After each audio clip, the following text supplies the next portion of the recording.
నేటి భారతం మద్యపానం నిషేధం చేయకుండా మద్యపానం ఆరోగ్యానికి హానికరమని ప్రకటనల కొరకు వందల కోట్లు వృధా చేయడం, ప్లాస్టిక్ పరిశ్రమలు నిషేధించకుండా ప్లాస్టిక్ కవర్లు, ప్లాస్టిక్ సంచులు అమ్మే వారికి జరిమానాలు వేయడం, చిన్న చిన్న ఉద్యోగాలకు డిగ్రీలు ఉండాలి కానీ మనల్ని పరిపాలించే నాయకులకు చదువు అవసరం లేదు.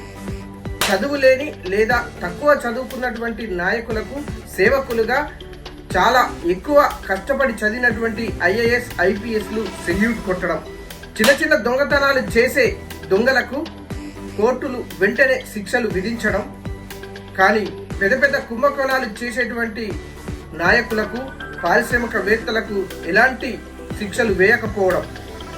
ఈ దేశంలో యాక్టర్ కొడుకు యాక్టర్ అవుతున్నాడు కానీ రైతు కొడుకు రైతు కావడం లేదు.